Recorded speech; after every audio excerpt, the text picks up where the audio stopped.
Hi guys, my next guest is a horror film icon with writing and directing credits to all his name, whilst also being an influencer on writing and crafting characters and stories.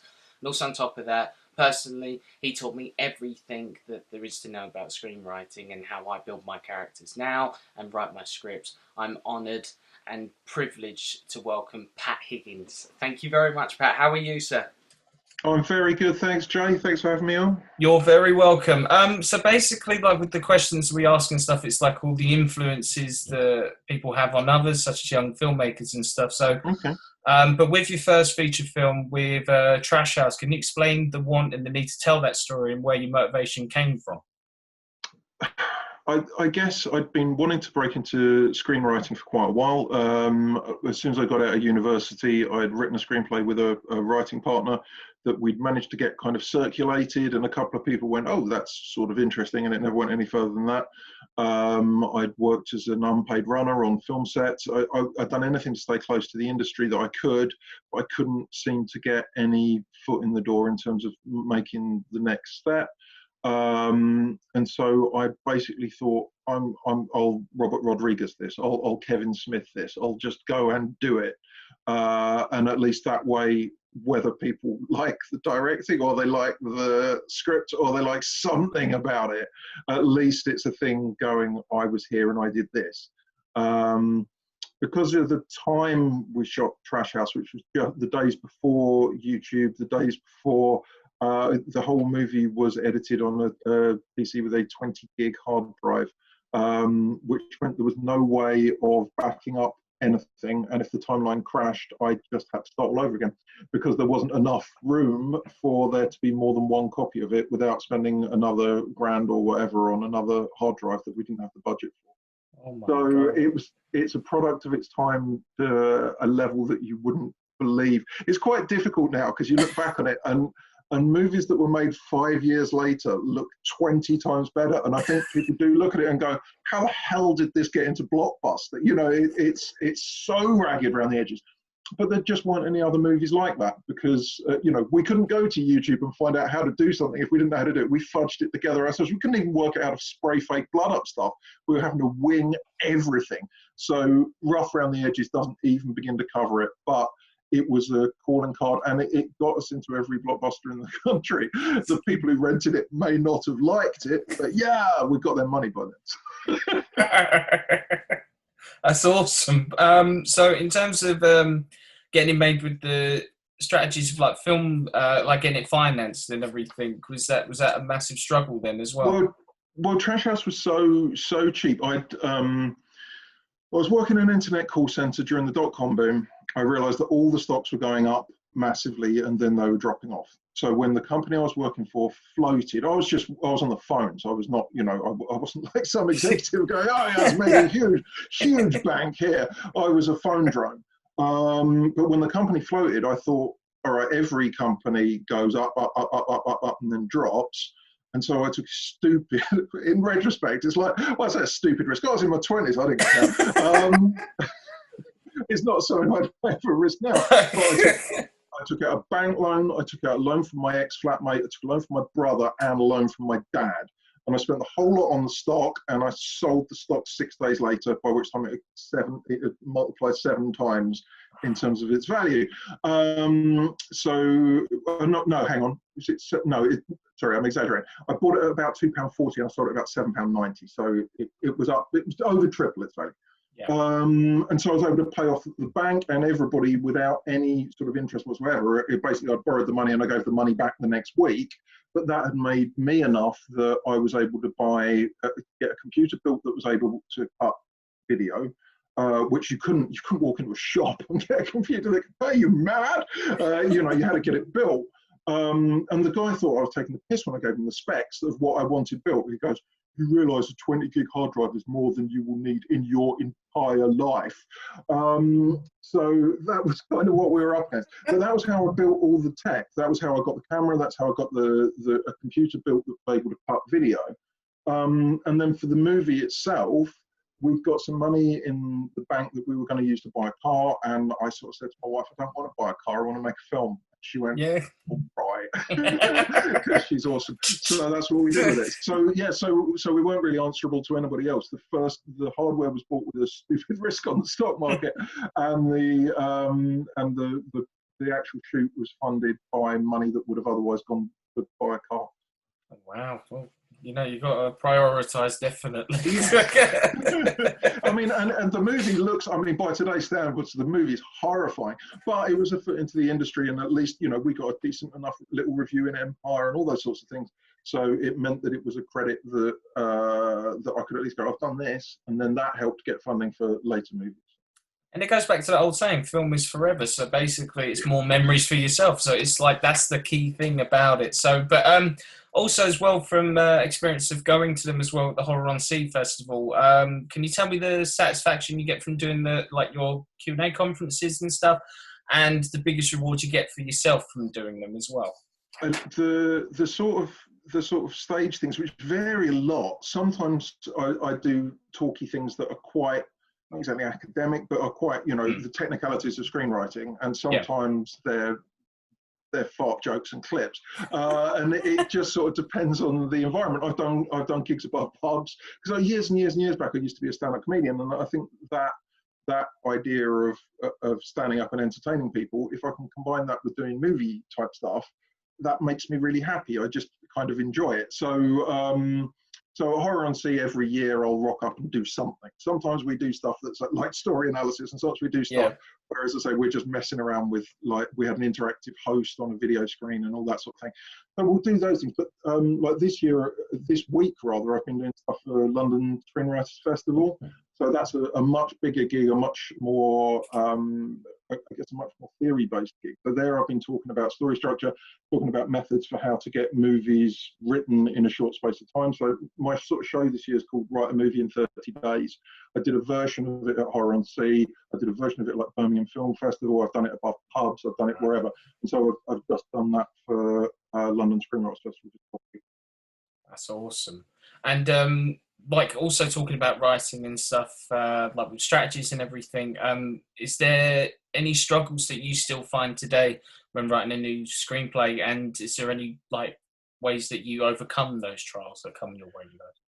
Well, the Write a Movie in 30 Days thing, which is how I've gigged in quite a few places now, is basically my method. I'll stray from it to different degrees depending on the project.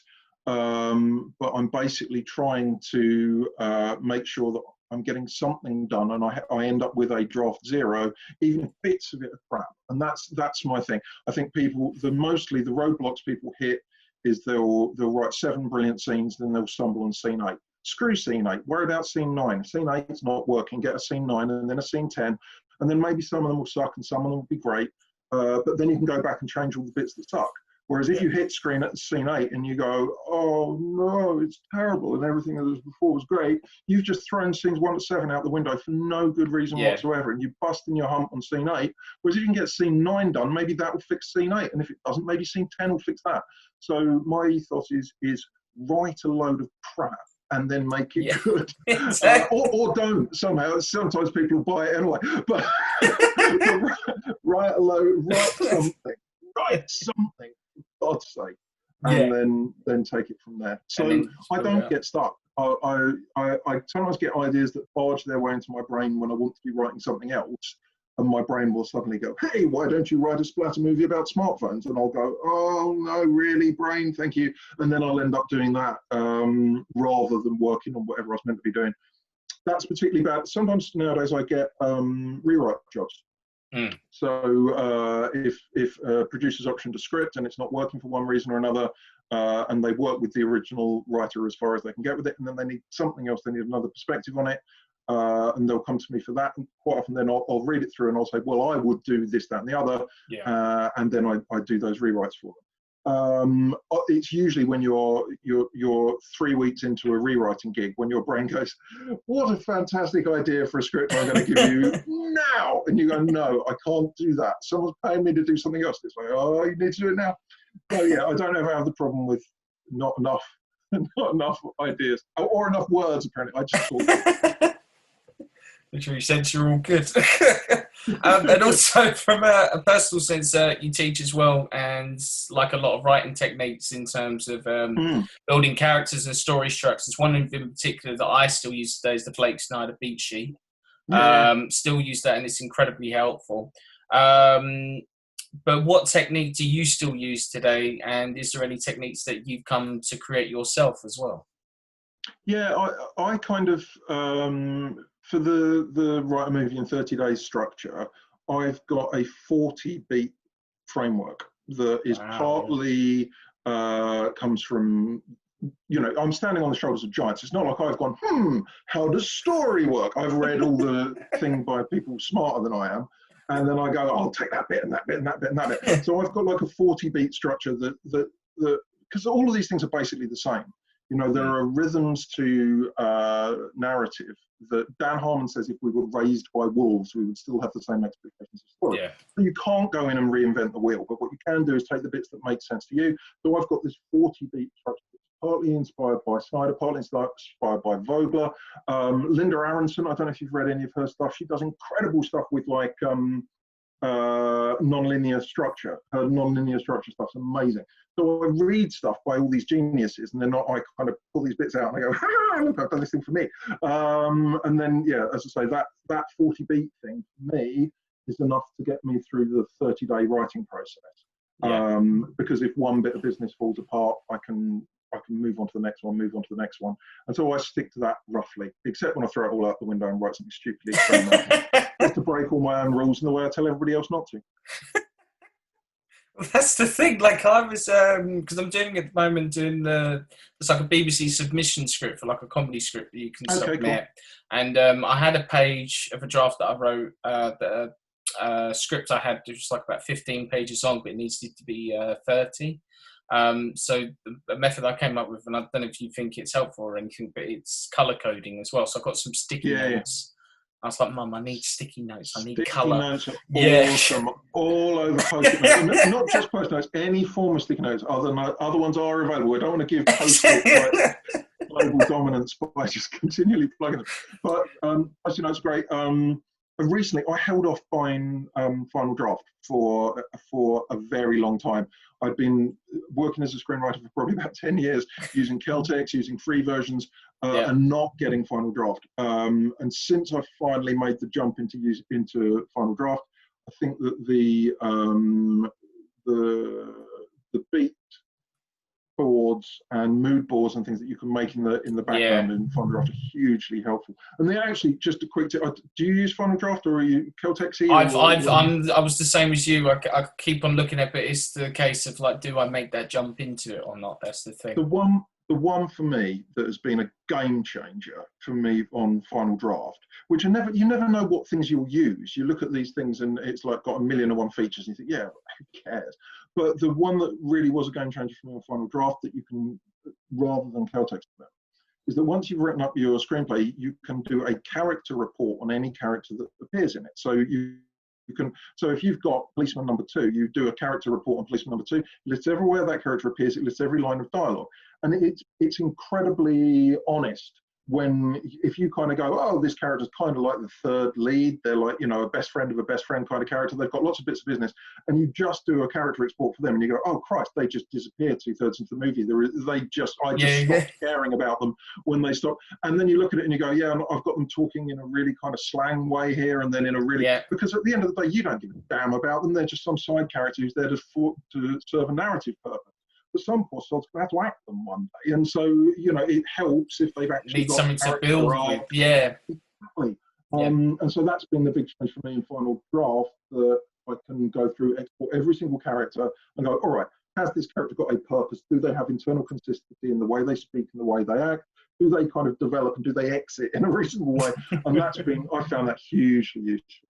Yeah, no, definitely. I'll have a look into it. And also as well, in talks of like your influences as well, with particular images in your head in terms of films that you grew up with from past films. Is there any images that stick in your head and influenced you to make films? Like mine, for instance, is like just an example, like the 2 moons in Star Wars and the possibilities that that are endless out there. So is there any images in your head that stick out that still influence you today? Well, yeah, the giant squid in 20,000 Leagues Under the Sea, which got released. I still haven't been able to make a giant squid movie because they're really, really hard to make, really low budget. And I don't want to piss around with CGI. I want a proper damn big rubber squid. And so one day I'll get to do that. So the giant squid, it got re-released when I was 3. It got re-released at the cinema, 20,000 Leagues Under the Sea, from like the 50s. And the ads would come on TV, and clearly because they were trying to sell a movie that was like 25 years old to a new director, it was just like, yeah, it's basically Giant Squid, the movie. There you go. There's tentacles and there's all this sort of stuff. And I was sat there at 3, just going, this looks amazing. And so get my mum to take me along to it, and I'm sitting through the whole thing going, is the squid coming to you? Mum, is the squid coming to you? Squid on the way yet? And I'm sitting through all these scenes of people sitting around dinner tables and I'm going, is there going to be a squid? And then when it turned up, it was just the bomb. It was just like, this is incredible to see that on the huge screen and all that sort of thing. So I think that the squid from 20,000 Leagues Under the Sea is my that's my touchstone. And then the Goonies octopus that was cut out. That's a whole other stuff. Well, if it's anything as well, like, I mean, if Kevin Smith can make a walrus movie, I'm sure that you can put a squid in your movie. So that's, damn right. Absolutely. I'm sure that can happen. I've got a lot of love for Tusk. I'm not dissing it's Tusk. great. It's actually a really good film. Not so mad on the Johnny Depp stuff, but the core stuff is fantastic. Exactly, yeah. Johnny Depp was the French inspector, wasn't it? The guy with like the massive nut. No, brilliant. And just to cap up everything, in terms of advice to young filmmakers, if you had to give any advice who want to tell their own stories and create their own projects, what would be the greatest advice you can give? And also as well, just as a little sweet note, what advice would you give your younger self to get where you are today? For everybody else, I'd say give up now. There's so little work out there and I need all of it. So if you could all quit, I'd really appreciate that. And then I'd tell my younger self, it's all right, everybody else is going to give up. So keep going no matter what, never lose heart, always treat people well, because every other person in the universe is going to quit because you told them to. Well, I think I've got a tradition on these interviews to screw up the papers for the questions. So thank you very much, Pat. Nice. It's been awesome. No, it's always lovely to see you. And thank you for everything you taught me back in uni and college. I owe it all to you, sir, as well. Good to see you, Jay. Take care. It's been a pleasure. You too, man. Thank you.